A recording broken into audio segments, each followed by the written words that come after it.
Brainfeed Magazine invites schools for ET TechX from December 5th to 7th at High-Tech, Hyderabad. Welcome to I dream. It's me Anusha Komal. So ఇవాళ మన guest social activist, advocate doctor Subhashini గారు ఉన్నారు. వారితో మాట్లాడదాం. నమస్తే ma'am. నమస్తే. యూజువల్గా top reality show Bigg Boss గురించి మాట్లాడాలంటే చాలా కాంట్రవర్సీ అంశాలు అనిపిస్తాయి నాకు. బట్ మెయిన్గా నేను 2 పాయింట్లు అడుగుదాం అనుకుంటున్నాను మిమ్మల్ని. ఒకటి, మనుషుల్ని ఒక చోట నిర్బంధించి అలాగా ఉంచడం, వాళ్ళ ఫీలింగ్స్ ని కానీ వాళ్ళ ఎమోషన్స్ ని కానీ కంట్రోల్ చేయాలి టాస్క్ల రూపంలో అనుకోవడం. 2, ఇది ఏదైతే మనకి ఫారెన్ షో నుండి వచ్చిందో బిగ్ బాస్, బిగ్ బ్రదర్ నుండి, సో అక్కడ వాళ్ళు చేసే పనులు కొంచెం జుగుప్సాకరంగా ఉంటాయి. అంటే 4 గోడల మధ్య జరగాల్సినవి కూడా వాళ్ళు పబ్లిక్ గా కెమెరాస్ ముందు చేసేస్తారు. సో ఒక అడుగు ముందుకేసి హిందీ వర్షన్ లో ఆ సీన్ అది కూడా చేసేసారు. సో ఇప్పుడు మన తెలుగులో చూస్తే కొంత శృతి మించుతోంది అనిపిస్తోంది ఆ రొమాన్స్ కానీ కొంత కానీ. అంటే నా ఉద్దేశం ఏంటంటే పబ్లిక్ ప్లాట్ఫామ్లో, అంటే పిల్లల నుంచి పెద్దవాళ్ళ వరకు చూసే టీవీల్లో టెలికాస్ట్ అయ్యే షోలో ఇలాంటి అభ్యంతరకరమైన, అసభ్యకరమైన అంశాలు ఉంచడం ఎంతవరకు కరెక్ట్, అండ్ దాన్ని మనం ఏ విధంగా చూడాలి, ఏమైనా దీంట్లో దిద్దుబాటు చర్యలు అవసరం అవుతాయా? చాలా ఇంపార్టెంట్ క్వశ్చన్. అండ్ ఇప్పుడు ఉన్న సీనియర్ సిటిజన్స్ కానీ లేకుంటే చాలా మంది ఒక కామెంట్ అనేది చాలా చోట్ల జరుగుతుంది. ఎందుకు చట్టం ఎందుకు యాక్షన్ తీసుకోవట్లేదు వీళ్ళ మీద, ఇలాంటి ఇన్సిడెంట్స్ చేయొచ్చా, అంత ఘోరంగా, అంత అవసరం ఏమున్నది, అంత 100 రోజులు ఒకే దగ్గర ఉండవలసిన అంత అలాంటి సీన్స్, అంటే అలాంటి ప్రాజెక్ట్ ఎందుకు చేయాలి, అది ఏం బెనిఫిటెడ్ అవుతుంది అంటే, ఇప్పుడు అక్కడ ఉన్న వాళ్ళు అందరు కూడా ఆర్టిస్ట్ రూపకంగా వచ్చిండ్రా లేకుంటే ఒకటి సాధించడానికి వచ్చిండ్రా అనేది 2 అంశాలు.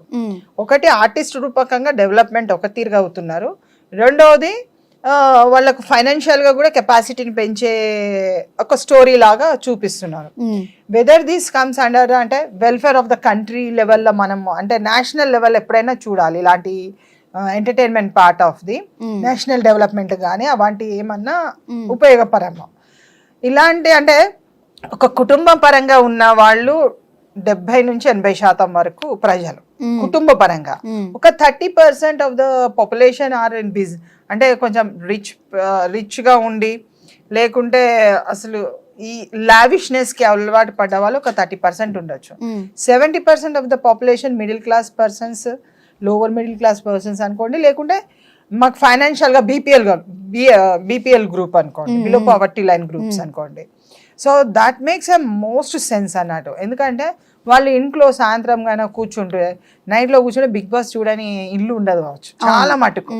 ఈవెన్ పిల్లలు కూడా చాలా మటుకు కూడా బిగ్ బాస్ని చూసి కొంతమంది అంటే ఇట్స్ ఓకే, అంటే దాన్ని పెద్ద లైట్గా తీసుకొని పెద్దగా ఛాలెంజ్గా తీసుకున్న అంశాలు ఏం తీసుకోవట్లేదు కొంత, అంటే ఈనాటి కాలం, ఈ మోడర్న్ 21st సెంచరీకి సంబంధించిన వాళ్ళు. Otherwise when you look it into ఈ పెద్దవాళ్ళు కూర్చొని చిన్న చిన్న పిల్లలు, మైనర్ గర్ల్స్ కూర్చొని చూసినప్పుడు ఏంటిది ఇది లైఫ్ ఇలాగా ఉంటుందా అన్న ఆ ఆవేదన వ్యక్తం చేసినప్పుడు సీనియర్ సిటిజన్స్ కానీ పేరెంట్స్ కానీ చాలా ఎమోషనల్గా ఫీల్ అవుతున్నారు. అని అంటే ఇలాంటి దిక్మాల ప్రోగ్రామ్స్ ఎందుకు పెడుతున్నారు అన్న టాక్, అంత పెద్ద పెద్ద వర్డ్స్ యూజ్ చేస్తున్నారు. ఇప్పుడు మనం యూజ్ చేయలేము ఇలాంటి, ఎందుకంటే యాజ్ ఎ పర్సనల్గా మనము చెప్పవలసిన అవేర్నెస్ ఏంటంటే దీన్ని కొంచెం కంట్రోల్గా, కొంచెం ఏంటంటే సామాజిక మాధ్యమము ప్రజల్లో విపరీతంగా పోయింది కాబట్టి ఇంటికి 6 phones ఉన్నా, ఇంటికి 5 phones ఉన్నా, ప్రతి ఒక్కళ్ళు ఫోన్లో కానీ టీవీలో కానీ లేకుంటే పెద్దగా కెమెరా, పెద్ద టీవీస్ పెట్టుకొని కూడా రూమ్స్ లో చూస్తున్నారు. ఈచ్ ఇండివిజువల్ గా చూస్తున్నారు. మన దేశంలో ఆల్మోస్ట్ అన్ని స్టేట్స్లలో బిగ్ బాస్ ప్రోగ్రామ్, అన్ని స్టేట్స్లలో అన్ని టీవీ ఛానల్స్లలో వాళ్ళ లాంగ్వేజెస్ తోనే వెళ్ళిపోతున్నారు. హిందీ అంటే నేషనల్ లెవెల్లో ఉన్న ఒక ఛానల్ వెళ్తుంది, స్టేట్ లెవెల్స్ ఛానల్స్ అన్ని నడుస్తున్నాయి. ఎందుకంటే ట్రెండింగ్ లో ఉన్నది బిగ్ బాస్, అంటే సీజన్ వైజ్ గా నడుస్తుంది ఫర్ ఎవ్రీ 100 days కి. సో దాంట్లో వచ్చిన కంటెంట్స్ ఏదైతే ఉన్నదో, ఇప్పుడు ఎవరన్నా ఛాలెంజింగ్ చేసి ఎవరన్నా కోర్టులో వేసి ఇలాంటి సీన్స్ లేకుండా ఇంకొంత బెటర్గా చేస్తే బాగుంటుంది అన్నవి కొంతవరకు మేడం ఇది లీగల్ గా క్రూయాలిటీ కిందకి వస్తుందా, మనుషుల్ని ఎలాగా చూపించడం కానీ హింసించడం కానీ?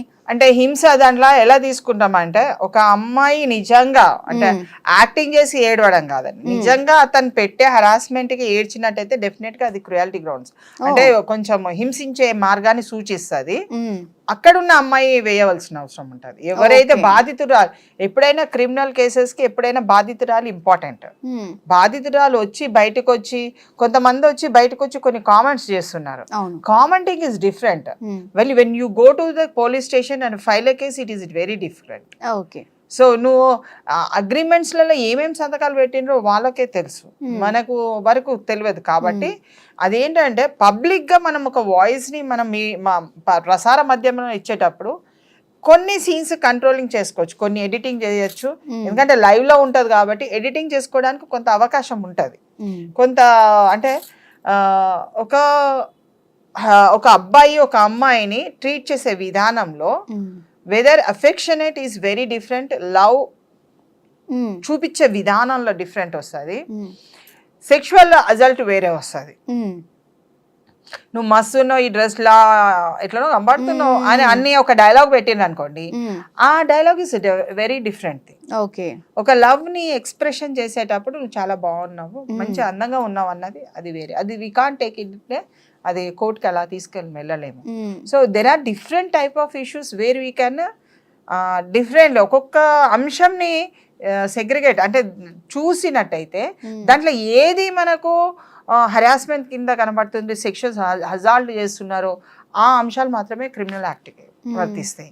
సో ఒక అమ్మాయి నిజంగానే ఏడ్చింది, ఆ అబ్బాయి నన్ను ఊరికే కామెంట్ చేస్తుంటే నేను తట్టుకోలేకపోతున్నాను, అలాంటివి కంటే అది కోర్టు పరంగా అది పోలీస్ స్టేషన్లో కేసు వేయొచ్చు. అలా కాకుండా జస్ట్ ఫర్ పబ్లిక్ సేక్గా వాళ్ళు అడుగుతున్నది, వాళ్ళు మనకు చాలామంది మేము కూడా అడిగినప్పుడు మాట్లాడినప్పుడు సంభాషణలో కొన్ని దాంట్లో సీన్ ఆఫ్ ఒక అమ్మాయి మీద అబ్బాయి ఎలా మాట్లాడాలి, ఆ అమ్మాయి అబ్బాయి మీద ఎలా మాట్లాడాలి, అవి కొన్ని పబ్లిక్కి టీచ్ చేస్తే ఇంకా బాగుంటుంది. ఇప్పుడు ఏంది నీకేం సంగతి అంటే, కానీ గేమ్ లో పార్ట్ ఆఫ్ ది గేమ్ అన్న పేరుతో అమ్మాయిలు అబ్బాయిలు కూడా అంటే వాళ్ళని ఫిజికల్లీ అమ్మాయిలు కొంచెం ఇదిగా ఉంటారు, రూడ్ లాంగ్వేజ్ యూజ్ చేసినప్పుడు అలా యూజ్ చెయ్యొద్దు అని చెప్పవలసిన బాధ్యత ఉంది. అవును. నీకు కోపం ఉంటే చింపేసిన ఒక పేపర్ తీసి తగలబెట్టేసిన, దట్స్ ఓకే. వాళ్ళ మీద ఇలాంటివి కూడా ఉన్నాయి కదా. అట్లా అంటే రూడ్ గా మాట్లాడుతున్నారు, నువ్వేంటి నాకేం చెప్పేది, నీకేం అవసరం అన్న ఒక చిన్న వేళ. ఇప్పుడు సామాజికంగా ఒక కుటుంబంలో జరిగే విధానంలో నువ్వు అలా మాట్లాడమని సూచిస్తున్నావా అన్నది అదే కదా. అలా రాకూడదు. ఎందుకంటే you want to create a different in the society. సొసైటీని ఒక రకంగా చూడాలి, సొసైటీలో ఇలా ఉంటే బాగుంటది అని చెప్తుంటే అలాంటి వర్డ్స్ యూజ్ చేయొద్దు, అస్సలు యూజ్ చేయొద్దు. ఇక్కడ మేడం ఇంకొక పాయింట్ అంటే ఆడవాళ్ళని గౌరవించడం మన సాంప్రదాయం అని మనం చెప్పుకుంటూ ఉంటాం. మన తెలుగు వాళ్ళలో అది రెస్పెక్ట్ఫుల్ గానే చూస్తారు ఉమెన్ ని. కానీ ఇక్కడ ఈ షోలోకి వచ్చేటప్పటికి వాళ్ళతో పోటీ పడ్డము, వాళ్ళని రూడ్గా వాళ్ళని హ్యాండిల్ చేసే విధానం కూడా అబ్బాయిని హ్యాండిల్ చేసినట్టుగానే అమ్మాయిని కూడా హ్యాండిల్ చూస్తున్నాం మనం. మరి మీరు ఈక్వాలిటీ గురించి మాట్లాడినప్పుడు అమ్మాయి కూడా అబ్బాయిలాగానే ఉన్నారు. నలుగురులో అందరు చూస్తున్నప్పుడు అవమానించే విధంగా వాళ్ళ మొహం మీద కలర్లు వేయడం కానీ, లేకపోతే వాళ్ళని ఇది చేయడం కానీ, అలాంటి కొన్ని చూసే జనరేషన్, ఇప్పుడు పెరుగుతున్న జనరేషన్ ఉంటారు కదా, వాళ్ళకి అప్లికేబుల్ అవుతాయి కదా, అవి చూస్తూ పెరుగుతారు కదా, అలాగే బిహేవ్ చేస్తారు కదా వాళ్ళు కూడా. అంటే ఇక్కడ situations are entirely different. When a girl is accepting, అక్కడ ఉన్న మహిళ ఎవరైతే ఉన్నారో ఇప్పుడు వాళ్ళంతా 18 సంవత్సరాలు కాబట్టి we are taking into girl boy గా తీసుకోవట్లేదు మనం. They are men and women. Men and women are doing, అంటే ఆల్ ఆఫ్ అంత మెచ్యూరిటీ లెవెల్లో ఉన్న వాళ్ళే చేస్తున్నారు. They are accepting what is done, content ని వాళ్ళు యాక్సెప్ట్ చేస్తున్నారు. ఇలా చేస్తేనే హైప్ క్రియేట్ అవుతుంది, రేటింగ్ ఇలా చేస్తేనే వస్తుంది, అలా సక్సెస్ఫుల్ అయితే మీకు ఇంత డబ్బులు వస్తాయి అన్నప్పుడు దానికి వాళ్ళు రియాక్షన్ అన్నది ఎంటైర్లీ ఇస్తున్నారు. వీళ్ళ డైలాగ్స్ కి ఈ రోజు ఇంత రేటింగ్ వచ్చింది, గ్రేట్ అని అనొచ్చు. వాళ్ళకి ఏమన్నా బెనిఫిట్ ఆఫ్ గిఫ్ట్ కూడా ఇవ్వచ్చు. There are many issues. వాళ్ళు ఎందుకంటే ఇప్పుడు మనం చూడవలసింది ఎక్కడి వరకు వచ్చిందంటే ఒక 3 hours పిక్చర్ మనం బయట చూస్తున్నాము, ఇక్కడ 100 days పిక్చర్ మనం ఇంట్లో చూస్తున్నాము. ఆ పిక్చర్లో ఇద్దరు యాక్టర్స్ కిందనే తీసుకున్నట్టయితే వీ నీ నాట్ వరీ. సమాజంలో ఎవ్వరు వరి కావాల్సిన అవసరం లేదు. కానీ అది కాదు కదా మన అయితే అంటే ప్రాక్టికల్ గా they are into the film of 100 days. సినిమానేమో ఒక 3 months 4 months 6 months 1 year చేయొచ్చు, షూటింగ్ చేసి వెళ్ళిపోతారు ఎవరి ఇళ్ళకి వాళ్ళకి. కానీ ఇక్కడ 1 night 100 nights ఒకటే దగ్గర ఉంటున్నారు. సో దాన్ని మనము బేస్గా తీసుకొని ప్రజలకు చెప్పవలసిన విధానంలోనే చెప్పాలి తప్ప రూడ్నెస్ కానీ లేకుంటే ఖచ్చితమైన లాంగ్వేజ్ని అంటే అమ్మాయిని తోని ఇలా మాట్లాడొచ్చు అన్న విధానాన్ని టీచ్ చేసేది తప్పవుతుంది. అవును, అక్కడ సీనియర్ సిటిజన్స్ కూడా చాలామంది కానీ లేకుంటే మామూలుగా పేరెంట్స్ కూడా చాలా కొంతమంది ఇదిగా తీసుకుంటారు, అంటే నెగిటివ్గా తీసుకుంటున్నారు. ప్లస్ పిల్లలకు చూపెట్టకుండా వాళ్ళు సైడ్కి పోయి చూస్తున్నారు. తల్లిదండ్రులు ఆపేసిన ఫోన్ సైడ్కి వెళ్ళి తీసుకొని చూస్తున్నారు. 1-2 hours కాదు, చాలా అవర్స్ చూస్తున్నారు. సో ఇదంతా మనము ఇప్పుడు మధ్యమాన్ని ఆపలేము, ప్రసార మధ్యమాన్ని ఆపలేము, చూడకుండా కూడా ఆపలేము. The only the thing is suggestive part to the వాళ్ళు ఎవరైతే డైరెక్టర్స్ ఉంటారో Bigg Boss directors they have to take the opinion of the people. కొంత చోట్ల తీసుకోవాలి, ఎందుకంటే సమాజానికి ఉపయోగపడాలి కదా. మీరు మీ ప్రాజెక్ట్ కోసం అని లేకుంటే టీవీలో ఒక ఎంటర్టైన్మెంట్ లాబీని క్రియేట్ చేయడం అన్నది మీ పార్ట్. కానీ at the same time public opinion also can be taken in to consideration. అది చాలా ముఖ్యమైనది, ఎందుకంటే సమాజాన్ని హితముతోని తీసుకెళ్ళాలి, మంచితనంతోని ముందుకు తీసుకెళ్ళాలి. చెడు మార్గంలో నువ్వు తీసుకువెళ్ళినప్పుడు నీ ప్రాజెక్ట్ వాల్యూ అన్నది నీకు డబ్బు వస్తుంది కావచ్చు, కానీ ప్రజలకి చూపించే వాల్యూ హ్యూమన్ వాల్యూస్ అనేది డిగ్రేడ్ అయిపోతాయి. ఎప్పుడైతే హ్యూమన్ వాల్యూస్ డిగ్రేడ్ అవుతుందో నీ ప్రాజెక్ట్ ఆటోమేటిక్గా డిగ్రేడ్ అవుతుంది. దాన్ని ఆ కంటెంట్ని దృష్టిలో పెట్టుకునే చూడాలి తప్ప you can not pass a derogatory statement on a women or a men. Derogatory statements చాలా వస్తున్నాయి దాంట్లో, చాలా అంటే ఒక హింసాత్మకమైన వర్డ్స్ కూడా కొన్ని యూజ్ చేస్తున్నారు. అవును, చూసి అక్కడ ఒక పాజింగ్ బటన్ లాగా ఇచ్చేసి ఏంటి నువ్వు ఇలా అన్నావా అన్నది అక్కడ తీసుకొస్తున్నారు. కానీ అలాంటి వర్డ్స్ కూడా చాలా హర్టింగ్ అవుతుంటారు, పబ్లిక్ కూడా చాలా హర్ట్ అవుతారు. ఎందుకంటే public have their own feeling. ఒక అంటే ఒక బాండేజ్ తోని చూస్తున్నారు. ఆ బాండేజ్ కి వాల్యూ అనేది చాలా ఇంపార్టెన్స్ వస్తుంది. ఎనీ వన్ క్యాన్, అంటే దీంట్లో కూడా కేసెస్ వేస్తే కూడా కోర్టు విల్ అంటే వాళ్ళ కంటెంట్స్ బట్టి కోర్టు యాక్సెప్ట్ చేసే సిచ్యువేషన్ ఉంటుందా? ఉండొచ్చు కొన్ని, అంటే వేసుకోవచ్చు, నీ ఇష్టం అది. బాధితురాలు వేసుకోవచ్చు, చూసే వ్యక్తి ఇలా కంటెంట్స్ వల్ల మాకు ఇన్ని ఇబ్బందులు అవుతున్నాయి అన్నది కూడా వేసుకోవచ్చు. అది వాళ్ళ ఇష్టము, ఎవరు అభిప్రాయాన్ని కాదని చెప్పేది లేదు. Court takes is own action.